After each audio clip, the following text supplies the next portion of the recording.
Good day mga kakakan. So ngayon, didemo ko yung paggawa ng 90 degrees saddle sa mga pipe connection, sa mga mostly ginagamit sa mga T-connection. 90 degree saddle. Gagawa tayo ng template kung paano ninyo siya i-layout and ano yung formula na ginagawa ko at kung paano para magawa ninyo. Same procedure yan sa lahat ng klase ng pipe. Ito 4 inches pipe, 4.5 inches ang outside diameter, so it is 4 inch pipe. So same procedure sa kahit na anong diameter. Mag-iiba lang siyempre yung mga measurement na kailangan nyo. So ito, base ito sa 5 liter blue book at demo ko today. Good day mga kabakan. So demo ko ngayon yung paggawa ng 90 degrees saddle for T-connection. So 4 inches pipe ito. Any diameter of pipe, same procedure pero iba-iba lang ng measurement. So una kong ginawa, pinraise ko yung center line. Yan, center line. Kung mapapasin nyo, yung mga center line na yan. Kasi in-advance ko na. Ito ang kailangan ninyo para makuha. Gumit lang kayo ng isa, lagyan nyo ng angle bar na mahaba, then lining kayo. And then para makuha ninyo yung kabilang side, kuha kayo ng papel. Tapos sukatan ninyo hanggang haris ninyo yung saktuan ng papel. Yan. And then mamarkingan ninyo kung saan yung gitna at saka gitna. Once na matrace niyo yung center line ng isa tsaka sa kabilang side, yung papel na kinuha ninyo, tupiin ninyo, hatiin ninyo ng 8 piraso, tagwa 8. Baligan ito ginawa ko, then tinupi ko, then tupi ulit. Yan, tupi. Tsaka ko siya ikinat. Yan. So, ganyan.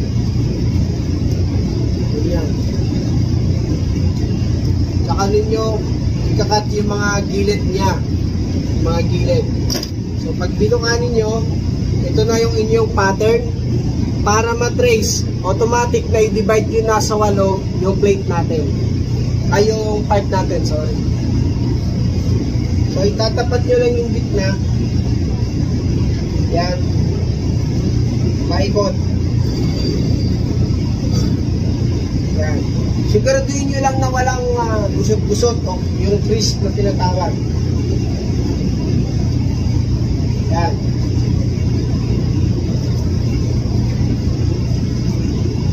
Pag nakuha nyo na yan, pwede nyo na markahan. Katulad ng ginawa ko, binarkahan ko na siya ng mga marking na ganyan.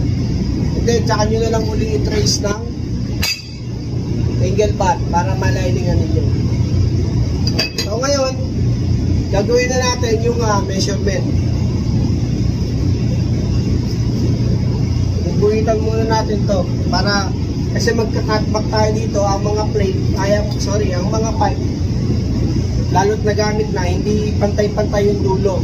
So iwasan ninyo yun. Kakatback tayo at least 1 inch.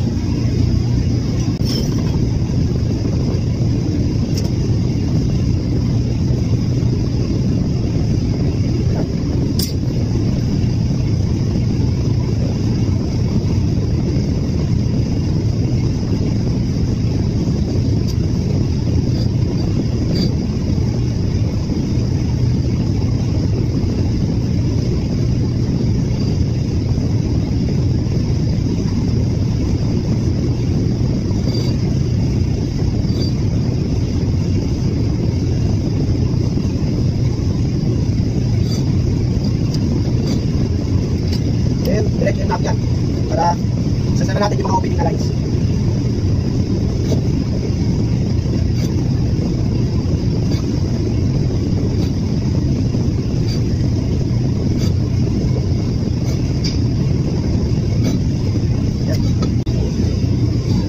tandaan nyo na, lagyan nyo na ng marka. Ito yung number 2. Sa kabilang side, number 2 rin yung opposite side niya. And then, number 1, 0. Number 1 ulit. Number 2. Tapos, number 1. Then, 0. Kasi ang sequence na ito, paliwanag ko. Ito, number 1. 0, 1 ulit. Tapos, 2 ulit. Ito, sequence lang. Yan. Ito yung pipe natin, hinati natin sa 8. So, 0, 0, 1, 2. 1, 0. 1, 2. 1, 0. Kailangan magtapatan sila. Idalhin natin sa 8 division yung ating pipe. Okay? So, ang formula rito sa 90 degree saddle,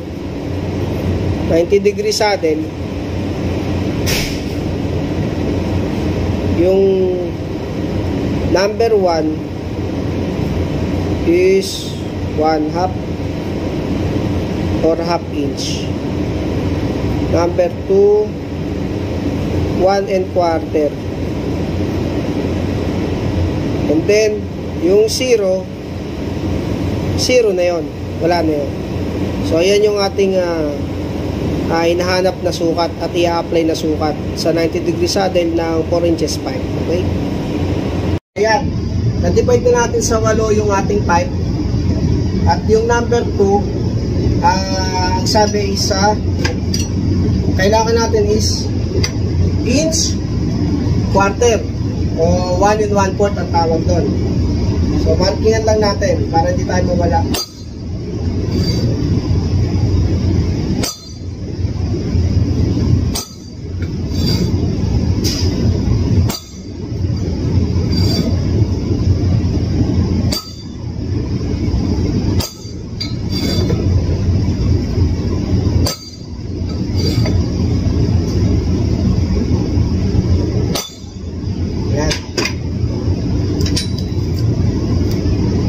So yung una natin na kailangan is inch and a quarter, 1 1/4. Yan, flex natin ngayon, 1 1/4. Marka. Ito na yung una natin. And then sa number 1, ang sabi sa ating formula is 1/2 inch. So hanapin natin yung 1/2 inch. Yan. 1/2 inch. And then 0, syempre 0 na yan, even na yan. 0 lang yan. Wala tayong lalagay dyan. Ngayon, number 1 ulit tayo. Wala po yata, hindi nyo nakikita dyan, no? 2, 0. Yan. Ngayon, sa number 1 tayo, ang sabi is 1/2 inch. Lagyan natin 1/2 inch. Yan. 1/2 inch.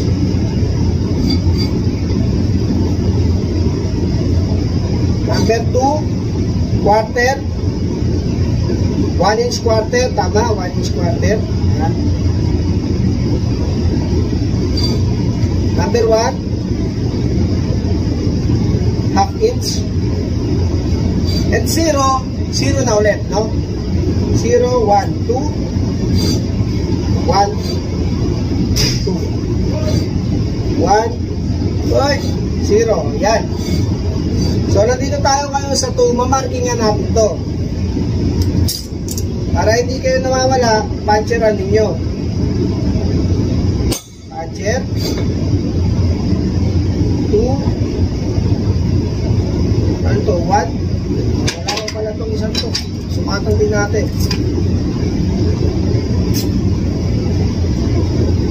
Half inch. Yan. Half inch.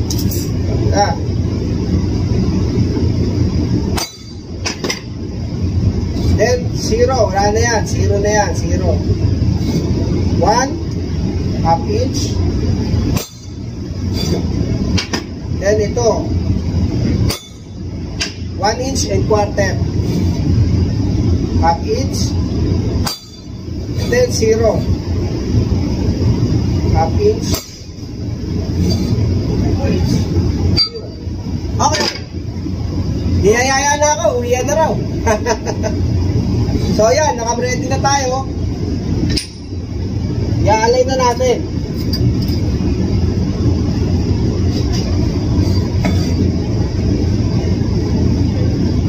Gumamit ako ng 3/8 T-grads kasi nabebento.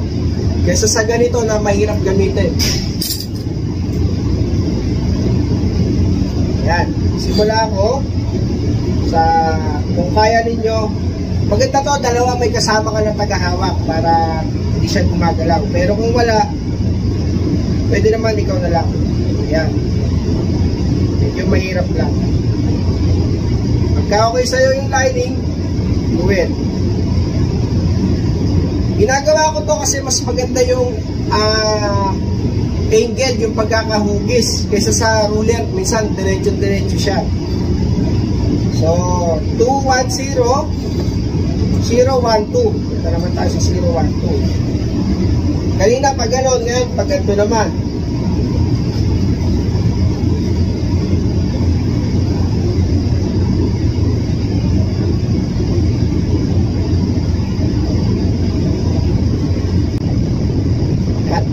Then 210 ulit.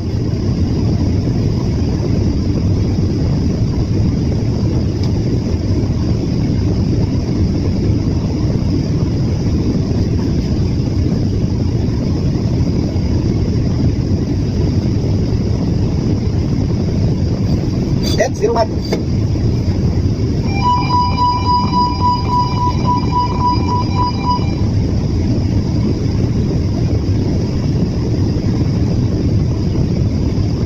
Good. Ito na. So, patch na natin para hindi tayo mawawala.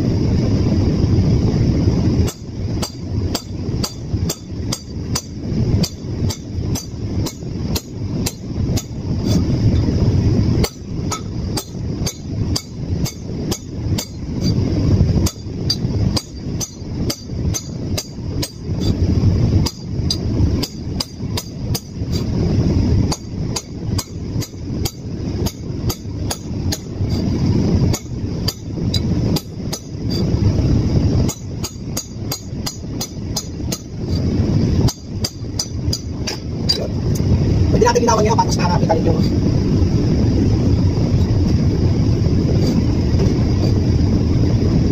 pwede po kung meron kayong mga permanent marker. Ako kasi gamit ko jokes nila.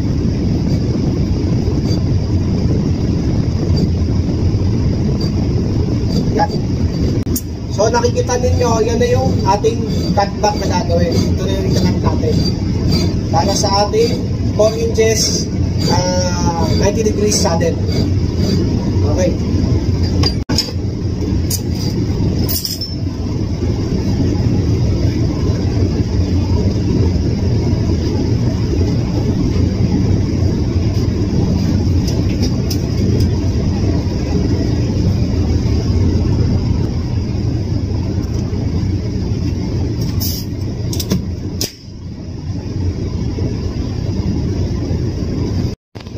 So yan, nakat na natin, i-grind lang natin ng maayos.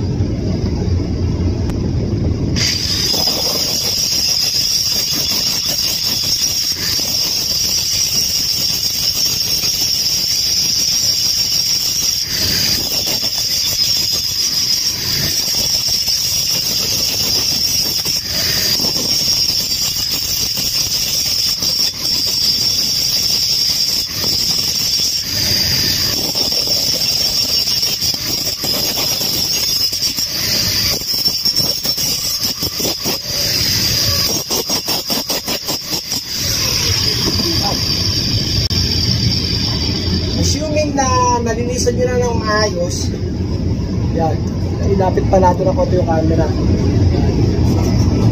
Na i-cut nyo na ng maayos, na-grinderan nyo na ng maayos, Ito yung, kunwari ito yung ating tubong paglalapatan. So yan.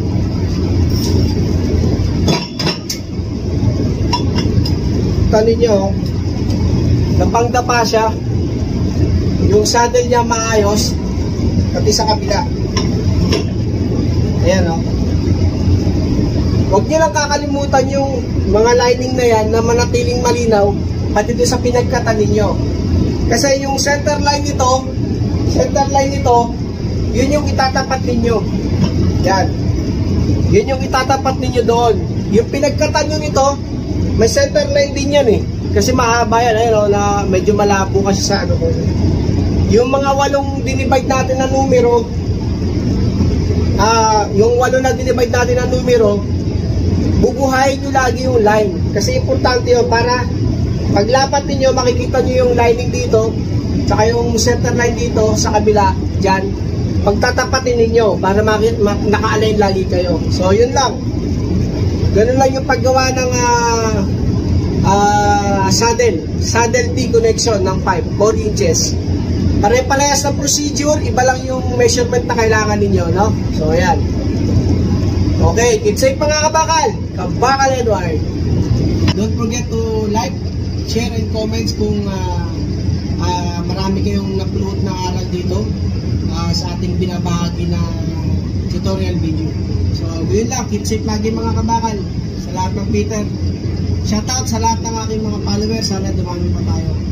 And shoutout also sa ating magiting na training instructor, Mr. Jemelito Giloca ng Good Choice Technical Training Institute din sa May Butuan. So, ano na kayo sa kanila, enroll na kayo para mas maasa kayo, matuto kayo sa mga Peter's job. Okay? Keep safe mga kabakal. Shoutout also Kabakal Pedro Cuyaco ETV Idol. Shoutout.